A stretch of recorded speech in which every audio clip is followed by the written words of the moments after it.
Corona, oh corona, sampai kapan akan berakhir? Setiap harinya, penularan masih terus terjadi. Penambahan angka-angka baik yang positif, sembuh hingga meninggal dunia berjalan begitu dinamis.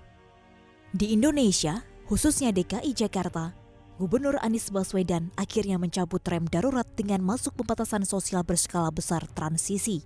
Itu artinya pedal gas roda ekonomi akan kembali diputar.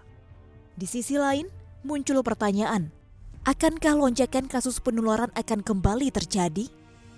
Sayangnya tak seorang pun mampu menjawabnya. Ada sejumlah alasan kenapa rem darurat itu mulai dikurangi. Pertama, kasus positif pada periode 26 September hingga 9 Oktober meningkat 22%. Ini masih lebih kecil dibanding sebelum PSBB ketat diambil, yakni 31%. Selain itu, penambahan kasus aktif juga semakin kecil. Dari sebelumnya lebih dari 9% menjadi nyaris 4%. Indikator lain yang menjadi alasan yakni angka kematian pasien dan tingkat keterisian rumah sakit. PR Jakarta belum selesai. Meski masuk dalam PSBB transisi, 5 wilayah kota administrasi di Jakarta masih masuk dalam 12 kota prioritas penanganan COVID-19. Sebab masih ada penambahan kasus baru lebih dari 1.000 orang per hari, sehingga memerlukan pengawasan yang lebih detail dan mikro. Ini 2 minggu ke depan ini diprioritaskan untuk 12 kabupaten kota yang memiliki kasus aktif lebih dari 1.000 yang menyumbang 30% dari total kasus aktif nasional, yaitu di Kota Ambon, Jakarta Utara, di Bogor, Kota Depok, Kabupaten Bekasi, Kota Jayapura, Kota Padang, Jakarta Pusat, Jakarta Barat, Kota Pekanbaru, Jakarta Selatan, dan Jakarta Timur. Meski demikian, secara nasional, persentase kasus aktif turun dalam 1 bulan terakhir. Dari sebelumnya 25% pada 13 September per 11 Oktober tinggal 19,97%. Ini masih lebih rendah bila dibandingkan dengan kasus aktif secara global. Hal menggembirakan juga terlihat pada kasus kesembuhan. Pada 13 September rasio kesembuhan sebesar 71%.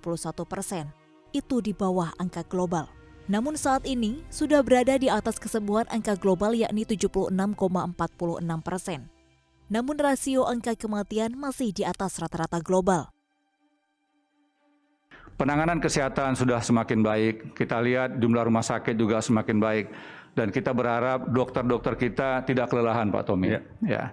Nah, sehingga dokter punya waktu dan kesempatan untuk rileks, untuk istirahat. Karena kalau kita bebankan dokter tidak punya waktu yang cukup untuk istirahat, maka dampaknya juga sangat fatal.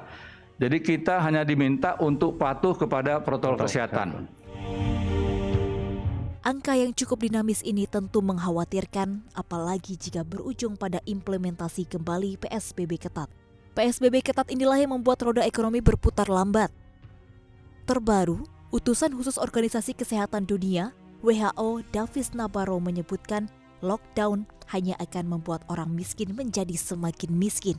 WHO pun kini tidak menganjurkan penguncian wilayah sebagai upaya pengendalian virus. Kini PSBB transisi sudah dilaksanakan, namun sayangnya PSBB transisi belum menjadi angin segar bagi industri hiburan. Pemprov DKI Jakarta belum mengizinkan industri hiburan untuk dibuka karena dinilai berisiko tinggi. Ketua Umum Asosiasi Pengusaha Hiburan Jakarta, Hana Suryani menyebut, sebenarnya pengusaha siap mengikuti aturan dari pemerintah. Harusnya Pemprov di sini menyuguhkan solusi. Apabila menurut mereka di sana rentan terjadinya penularan, harusnya mereka menyiapkan solusinya, bagaimana protokolnya. Karena pada dasarnya pengusaha itu siap untuk diperintah dalam menjalankan semua protokol yang ada. Nah, perjuangan masih belum selesai. Roda ekonomi harus terus berputar, sementara tenaga kesehatan masih berjibaku melawan musuh tak kasat mata. Tak ada yang mampu menjawab ujung akhir lorong panjang pandemi ini. Maka mematuhi protokol kesehatan menjadi upaya untuk memutus rantai penularan corona. Tim Liputan CNBC Indonesia.